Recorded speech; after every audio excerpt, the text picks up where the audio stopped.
ආයුබෝවන් දෝල පුතාලා සියලු දෙනාටම අද මම ඔබ වෙත ගෙන එන්නේ දර්ශක හා ලක්ගණක දෙක පාඩමේ ඔබගේ පුනරීක්ෂණ අභ්‍යාසයේ දෙවෙනි ගණන ඒ කියන්නේ පළවෙනි ගණනෙම රෝමි ලකන් දෙක යටතේ තියෙන වගුව අපි කලින් වගුවේ මගේ කලින් වීඩියෝවේ මම ඔබට පැහැදිලි කළා ඒ වගුව පුරවලා කොහොමද සංඛ්‍යාවක් දුන්නාට පස්සේ සංඛ්‍යාවක ලඝු ගණක හොයන්නේ කියලා මේ තියෙන්නේ ඒකේ අනිත් පැත්ත. ඒ කියන්නේ ඔබට ලඝු ගණකේ දීලා මේ ලඝු ගණකයට අදාළ සංඛ්‍යාව හොයන්නේ කොහොමද කියලා අපි කියනවා ප්‍රතිලඝු ගණකයේ සෙවීම කියලා. අපි කලින් මේ අභ්‍යාසයේ කලින් ගණනේ සිදු කළේ සංඛ්‍යාවක් දීලා ඒ සංඛ්‍යාවේ ලඝු ගණකේ හොයන එක.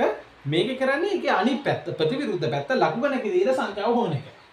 අපිට පේනවා 1.54992යි තමයි ලඝු ගණකේ. එහෙනම් මේ ලඝු ගණකේ පූර්ණාංශ වෙන්නේ 1. මේකේ දශමාංශ වෙන්නේ 0.54992. මම මේ ටික ලියාගෙන තියෙනවා. මේ ටික මෙහෙම 2.9.59 ගත්තොත් පූර්ණාංශය 2 මේ දශම ටික තමයි දශමාංශය වෙන්නේ. මේකේ පූර්ණාංශ වෙන එක ඒ දශම සංඛ්‍යා ටික දශමාංශය. මේ ආකාරයට ලියන්න පුළුවන්. එතකොට මේක විද්‍යාත්මක අංකනේ ලියාගත්තාම මේ ලඝු අංශුරේ මේකේ ඉන්නේ 3.542 වැඩි කිරීම 10 බල 1. මොකද 10 බල 1 ඉන්නේ පූර්ණාංශ 1 නිසා විද්‍යාත්මක අංකනේ 10 බල 1.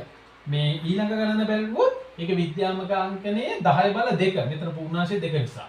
10 බල 1 ඊළඟ ගණනේ. මොකද පූර්ණාංශය 1 නිසා. ඊළඟ ගණනේ විද්‍යාත්මක අංකනේදී 10 බල 2 ඉන්නේ මෙතන පූර්ණාංශ 2 නිසා. මෙතන පූර්ණාංශ 3 නිසා ඊළඟ ගණනේ 10 බල 3 එනවා. එතකොට මේ විද්‍යාත්මක අංකනේ තියෙන එක සංඛ්‍යාවෙන් ලියුවාම අපිට මේක ලියන්න පුළුවන් 35.42 35.42 ප්‍රධාන 3.542 10 බල 1කින් කියන්නේ 10න් වැඩි කරාම ඉන්නේ 35.42යි. මේක 10 දෙකෙන් වැඩි කරාම වෙන්නේ 8.051 10 දෙකකින් වැඩි වෙන්නේ 805.1 කියලා එනවා. 805.1 කියලා එනවා. දැන් මේක ඉන්නේ කීයද?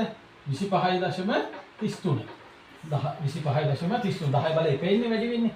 දශම ස්ථානයෙන් දකුණට වැටෙනවා. දැන් මේතන 10 බල 2 වෙනකොට දශම ස්ථාන දෙකක් දකුණට පන්නන්න ඕනේ. 758.1. මෙතන ඉන්නේ කෙලින්ම 3096. ඒ 10 බල 3ක්ම පන්නන්න ඕනේ. එතකොට ඔබ දන්නවා ප්‍රතිලඝු ගණකයේ බැලීමේදී සිද්ධ වෙන්නේ දශම තිත සටහන් කරන්න ඕනේ. ඔබ දන්නවා ලඝු ගණක වගුවේ ඒක දක්වලා නැහැ. ඒ නිසා අපි ප්‍රතිලඝු ගණක ලිවීමේදී දශම තිත සටහන් කරන්න ඕනේ. ප්‍රතිලඝු ගණක බැලීමේදී යොදාගන්නේ දශමාංශ කොටස පමණක් වෙන නිසා ප්‍රතිලඝු ගණකය බැලීමේදී සෑම විටම ලැබෙන්නේ 1ත් 10ත් අතර සංඛ්‍යාවක් කියන එක ඔබ පොඩ්ඩක් මතකයේ තබා ගන්න ඕනේ. එහෙනම් අපි ඊළඟ වීඩියෝ එකෙන් හම්බ වෙමු. ආයුබෝවන්.